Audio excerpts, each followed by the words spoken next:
Un homme sur cette terre a osé critiquer Zinedine Zidane, un problème. Deux joueurs espagnols au Real Madrid et puis Ferland Mendy au cœur des critiques. C'est la revue de presse de Real France, c'est parti.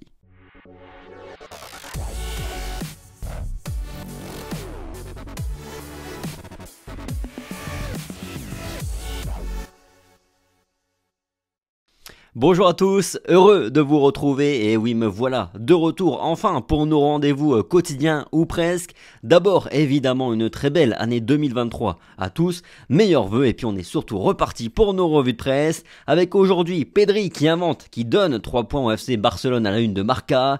Les Catalans l'ont emporté hier contre l'Atlético de Madrid et ils font donc la très bonne opération du week-end après la défaite du Real Madrid. Aussi tout en bas à gauche, Ferland Mendy reste marqué par le 2-1 contre Villarreal. Son cas fait de plus en plus parler. Du côté de As, la victoire du Barça toujours et un Real Madrid sans joueur espagnol titulaire. Seuls 14 des 55 joueurs recrutés par le Real Madrid depuis 2009 étaient des joueurs espagnols. Commençons par faire un petit point Liga après ce week-end avec un Barça qui prend à nouveau ses distances avec le Real Madrid. 3 points d'avance pour les Catalans avant la Supercoupe d'Espagne cette semaine où les deux clubs pourraient se retrouver potentiellement en finale de dimanche.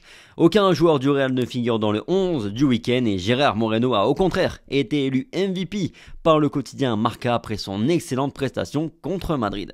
Un problème national dans les pages du quotidien AS aujourd'hui, vous l'avez sans doute vu passer, le Real Madrid a aligné contre Villarreal une équipe, un 11 titulaire sans aucun joueur espagnol. C'est la première fois que cela arrive après plus de 121 années d'histoire, en match officiel bien sûr, s'il s'agit d'un événement marquant. J'ai presque envie de vous dire qu'on l'a vu venir au cours des dernières années. Comme le note le quotidien AS, seulement 19 des 55 joueurs recrutés par le Real Madrid depuis 2009 étaient des joueurs espagnols. Et puis on peut dire aussi que le recrutement est plus axé sur la cible jeune depuis quelques années maintenant, ce qui rend encore plus compliqué, difficile les choses pour les canteranos d'accéder à l'équipe première parce que les joueurs brésiliens et autres qui arrivent de l'étranger ont plus de garanties contractuelles. On peut aussi noter plus simplement, plus basiquement qu'on n'est pas sur une très grande génération de joueurs du côté de l'Espagne. Il suffit de regarder la sélection pour s'en rendre compte. Ça fait pas rêver. Pendant qu'on parle d'une pénurie de joueurs espagnols, 3 joueurs français étaient titulaires ce week-end et l'un d'eux fait de plus en plus parler de lui et il s'agit de Ferland Mendy bien sûr. Le latéral gauche du Real a rendu encore une vilaine copie contre Villarreal et ça fait maintenant un moment quand même qu'il est clairement plus le mur infranchissable qu'il était à son arrivée à Madrid. Selon Marca, Mendy n'a d'ailleurs toujours pas reçu l'offre de prolongation qu'il demande depuis un moment. Il faut dire aussi qu'il a un contrat jusqu'en 2025 alors pour le club, il n'y a absolument pas d'urgence. Je l'ai déjà dit plusieurs fois, mais franchement, le Real Madrid devrait se pencher sérieusement sur les postes de latéraux parce que franchement, c'est juste plus possible. On a une version low cost de Dani Carvajal depuis plusieurs saisons maintenant. Et puis à gauche, on a quelqu'un qui est incapable d'adresser un bon centre. C'est plus possible. Comment nos dirigeants peuvent ne pas voir le problème, le manque de ressources à ce poste? Comment pouvons-nous accepter ça après avoir vécu pendant deux décennies Roberto Carlos puis Marcelo sur le côté gauche de la défense? Il nous faut un minimum un vrai concurrent à Ferland Mendy et un profil bien sûr différent, plus offensif. Idem à droite parce que sérieux, mettre Militao à droite, je trouve ça assez honteux parce que Militao cette saison c'est le meilleur défenseur central du Real.